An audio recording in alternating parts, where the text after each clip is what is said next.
Sol 1. Jimi Carter Forrester's Logbook. Continued. The last thing I saw before darkness swallowed me was a purple flash that engulfed the entire horizon, and the feeling that Mars, that silent, dead planet, had just awakened. It was vibrating, pulsing with life that was both terrifying and majestic. And what awakened it was within me. And no, it wasn't fatigue. It wasn't a trick of perception. It was reality, a reality that had just blown my world up. Act 1. A flashback. Pilot. Pilgrim's tests. Man versus protocol. But before Pilgrim settled on the Martian dust, before I felt that strange chill and Logos began to speak to me of the beta protocols, everything was different. It began with a series of tests. Tests to determine if Jimi Carter Forrester was stable enough to pilot the most expensive and risky mission in human history, and if I was normal enough for Cordell and his Logos. Normality in space is a relative term, especially when you're facing something that could change the face of the universe, or even destroy it. I knew Axiom wasn't simply looking for pilots. They were looking for obedient tools, and I had never been a tool. My recruitment for the Pilgrim mission was unusual.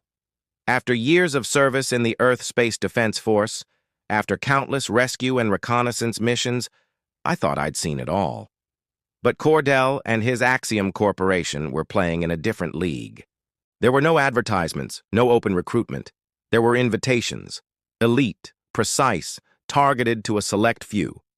I joined this group after managing to land a damaged escape pod on Deimos, with 20 passengers on board during a magnetic storm that should have torn us apart. Logos deemed my actions suboptimal, but effective. That had to be enough for Cordell. The first weeks of testing were hell. Simulators, psychological tests, physical endurance tests, stress resistance tests, cognitive tests, everything. I was like a lab rat in a maze whose rules changed daily. Overseeing everything was Dr. Vivian Blackwood, head of Axiom's Mission Selection and Psychological Stabilization Department, a woman with a gaze as cold as a vacuum and a smile that never reached her eyes. She was the embodiment of corporate perfection and callousness. For her, only protocols and results mattered. The human factor was merely a potential error variable. I sat in a sterile white room after another simulator session. The screen in front of me displayed hundreds of gauges, graphs, and evaluations of my previous performance in the plasma engine failure simulation near Jupiter. I had performed perfectly. I had saved the ship. I had saved the crew.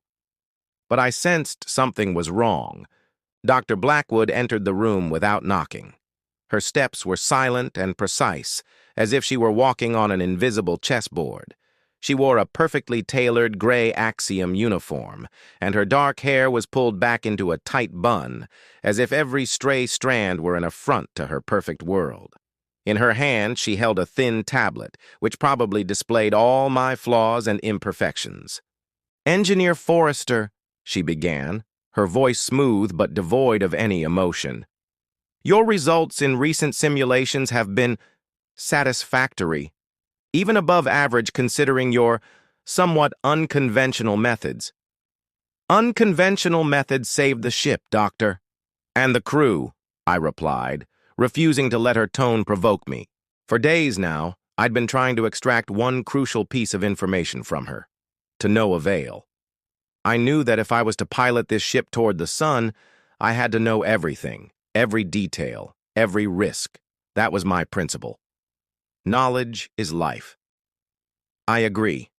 Effective. But not always optimal from Logos's perspective. But that's not what I wanted to talk about. She sat down across from me, folding her hands on the tablet. Her eyes, though focused on me, seemed to be looking through me, at some distant point in space. "I wanted to ask something else, Doctor," I said, trying to remain calm. For several days now, I've been asking for the Pilgrim's complete technical documentation. Complete system diagrams, including those Logos autonomously controls, and the access codes for emergency manual override in the event of a complete Logos failure. Dr. Blackwood raised an eyebrow, which was rare for her. Engineer Forrester, Logos is an autonomous system. Its algorithms are multi-level and dynamic. There is no need for you to have access to its internal protocols. That would increase the risk of human error. Risk of human error? Doctor, we're talking about a mission that will travel to the most dangerous regions of the solar system.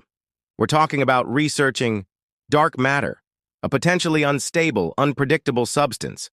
What if Logos encounters